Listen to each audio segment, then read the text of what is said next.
basir wa ataina Musal kitaba wa ja'alnahu hudan li bani Israila alla tattahizu min duni wakila zurriyata man hamalna ma'anu innahu kana abdan syakura. Sadaqallahul azim.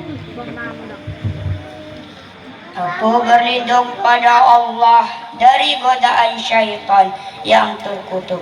Dengan nama Allah yang Maha Pengasih lagi Maha Penyayang.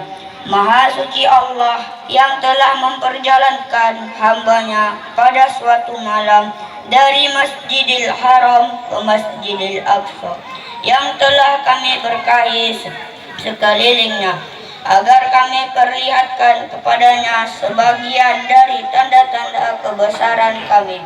Sesungguhnya Dia adalah Maha mendengar lagi Maha mengetahui. Dan kami berikan kepada Musa kitab Taurat, dan kami jadikan kitab Taurat itu petunjuk bagi Bani Israel dengan firman, janganlah kamu mengambil penolong selain aku, yaitu anak cucu dari orang-orang yang kami bawa bersama-sama Nuh. Sesungguhnya Dia adalah hamba Allah yang banyak bersyukur. Maha suci Allah dengan segala firman-Nya. Assalamualaikum warahmatullahi wabarakatuh. Waalaikumsalam.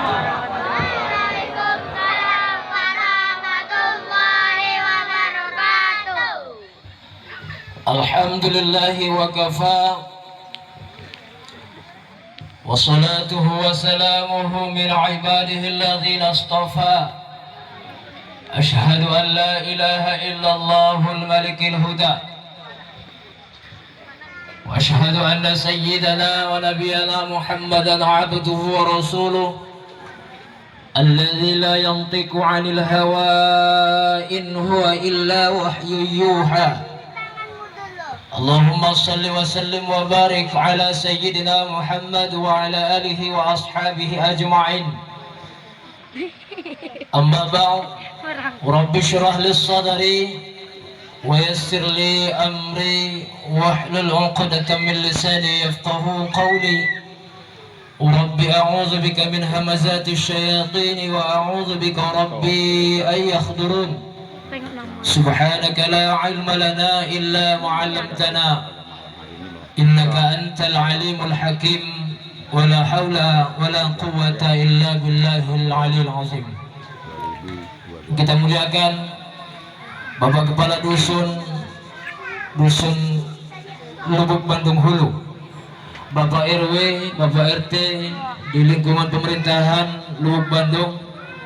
Kita muliakan para alim ulama kita, para ustadz-ustadz kita, para guru-guru kita. Kita muliakan juga para khalifah, ayahanda, ibunda, bapak-bapak, ibu-ibu, saudara-saudariku, terkhusus kepada panitia pelaksana Hari Besar Islam dalam memperingati Isra wal Mi'raj Nabi Muhammad SAW. Umumnya kita yang hadir pada kesempatan yang mulia ini, insya Allah kita semua akan mendapatkan rahmat dan kasih sayang dari Allah Subhanahu wa Ta'ala. Ahli rahmat seringlah berkumpul dengan ahli taat. Kalau ingin kita anak-anak kita pintar ngaji, antarkan anak-anak kita ke rumahnya Ustadz Yusrel, maka nanti akan dibimbing di sana mengaji. Kalau ingin bangun musalla, datang kepada Allah Subhanahu wa Ta'ala. Kenapa datangnya kepada Allah? Karena yang kita bangun ini rumah Allah.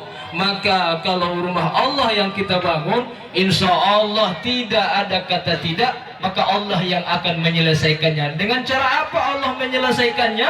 Dengan cara membukakan hati orang-orang yang beriman untuk menyisihkan sebahagian hartanya. Allah yang membukakan hati orang yang beriman. terbuka hatinya, ia sisihkan sebagian rezekinya untuk pembangunan musola al-muttaqin, karena ia yakin bahwa itulah sejatinya yang menjadi tabungannya untuk kehidupan akhiratnya. Kalau ingin membangun rumah pribadi, datangnya ke toko bangunan, cari arsitek.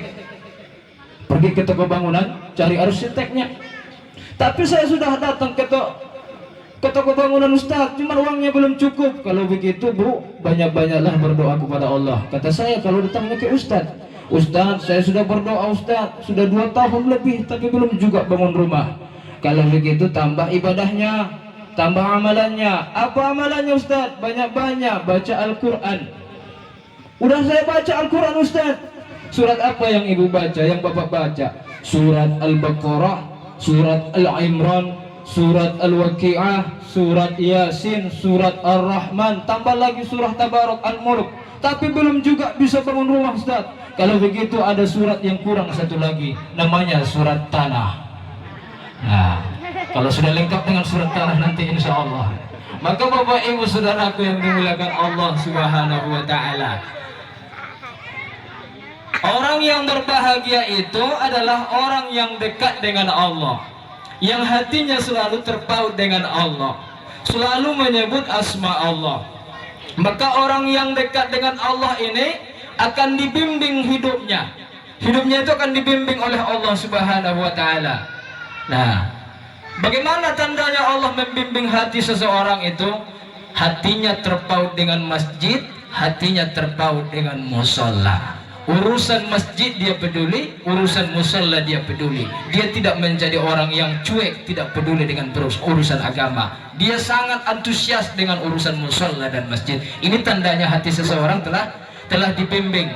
Orang yang sudah dibimbing Allah itu tenang hidupnya. Cara menghadapi masalah itu dia tenang. Walaupun ada masalah yang besar dikecilkannya, yang kecil dihilangkannya. Tapi kalau orang yang jauh dari Allah, masalah kecil dibesar-besarkannya, masalah yang besar jadi meledak. Ini perbedaannya.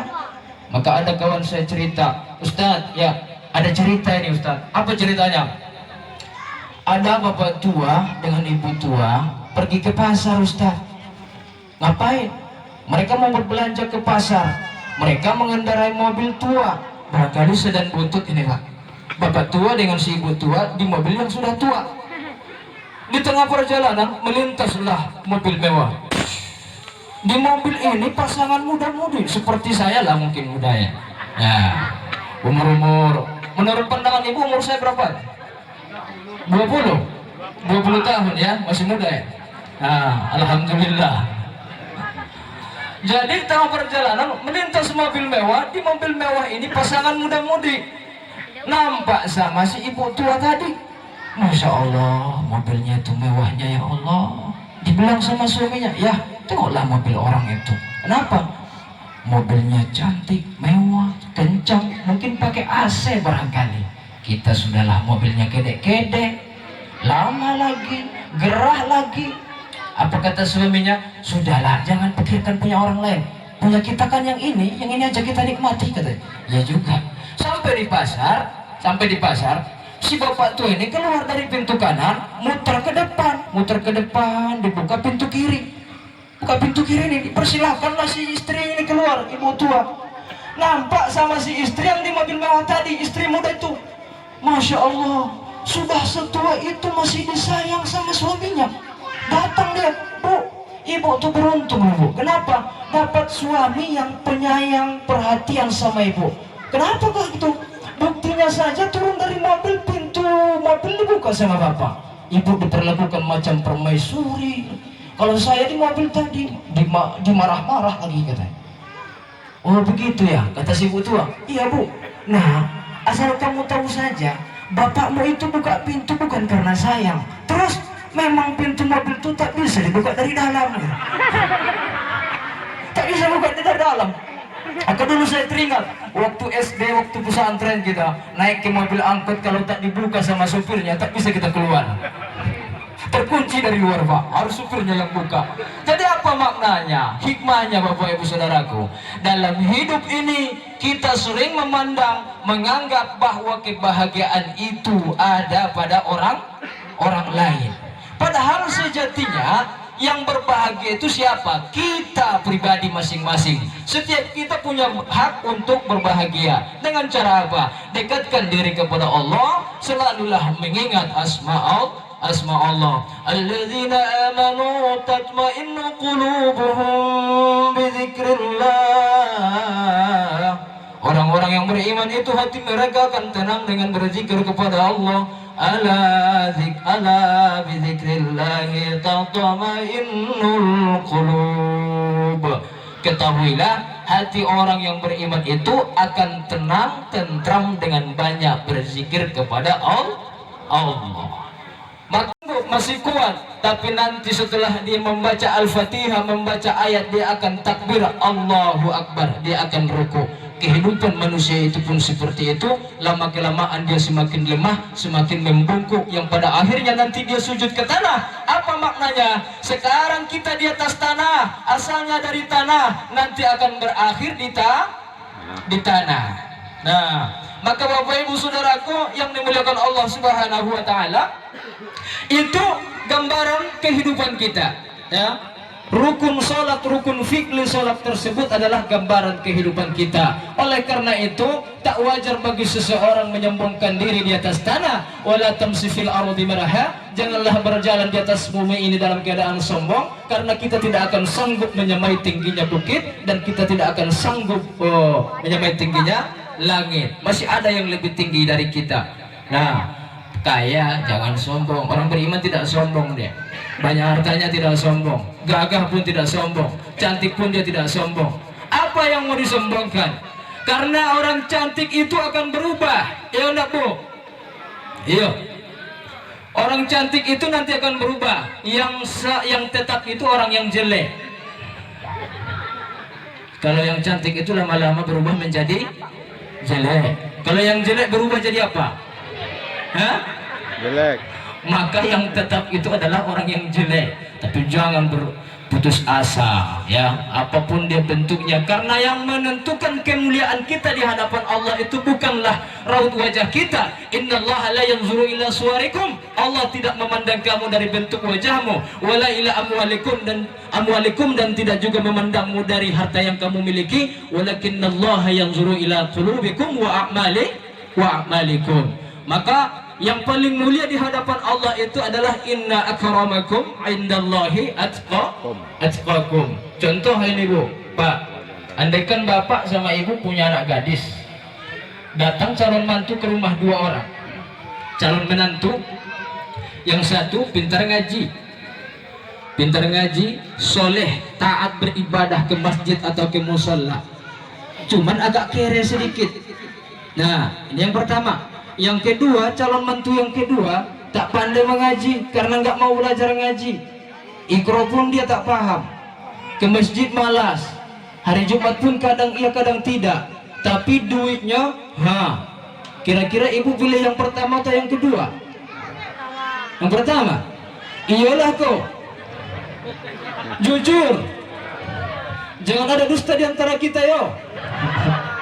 Ibu jemaah yang dimuliakan Allah Subhanahu wa taala, saya hanya ingin mengungkapkan rasa bahagia saja. Walaupun saya menyampaikan dengan canda, tapi saya menyampaikan sesuatu yang mesti kita pikirkan bersama. Bapak Ibu Saudaraku yang dimuliakan Allah Subhanahu wa taala. Nah, terus kalau kita lihat bagaimana mi'rajnya Nabi Muhammad sallallahu alaihi wasallam dari Masjidil Aqsa, kalau kita persingkatnya sampai ke Sidratul Muntaha menjemput ibadah salat dari 50 sampai 5 kali sehari semalam. Maka kata Allah dalam hadis qudsinya, siapa yang sudah mengerjakan salat 5 kali sehari semalam, dia telah sama dengan mengerjakan 50 kali sehari semalam. Nah, salat yang kita kerjakan hari ini merupakan penolong dalam kehidupan kita. Orang yang beriman itu akan menjadikan sholat itu sebagai penolongnya. Wasta'inu bis sabri was shalah. Mintalah pertolongan kepada Allah dengan sabar dan sholat.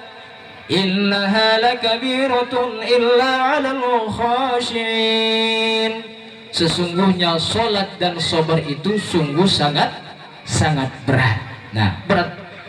Melainkan bagi orang-orang yang khusyuk. Siapa mereka yang khusyuk itu? alladzina yazunnuna annahum mulaqu rabbihim, mereka yang yakin bahwa mereka akan dikembalikan kepada Allah, wa annahum ilaihi raji'un, dan yakin bahwa mereka akan dikembalikan kepada Allah. Mereka lah yang selalu sholat ke masjid itu, mereka lah yang senantiasa sholat 5 waktu sehari semalam, yakin kalau dia akan kembali kepada Allah Subhanahu wa ta'ala. Apalagi dekat dengan bulan Ramadan, nanti dia akan melaksanakan sholat tarawih. Di siang hari dia berpuasa, di malam hari dia bertarawih. Apa tujuannya? Untuk mengharap ridho Allah Subhanahu wa ta'ala. Cuman kadang yang jadi masalah ayahanda dan ibunda, ada orang yang mengadu kepada saya, Ustadz, saya malas ke masjid itu, ke musala itu, karena terlalu lama imamnya baca sholat, baca ayat. Apa yang dibaca imam itu rupanya? Watini wa zaitun, apalagi alhaqumut takafur, kemudian apa lagi? Walul likulli. Ini ayat-ayat yang seperti ini sama dia lama. Terus yang tidak lama sama dia itu apa? Inna. Apa lagi? Walas. Kemudian kulhu. Ini baru senang dia.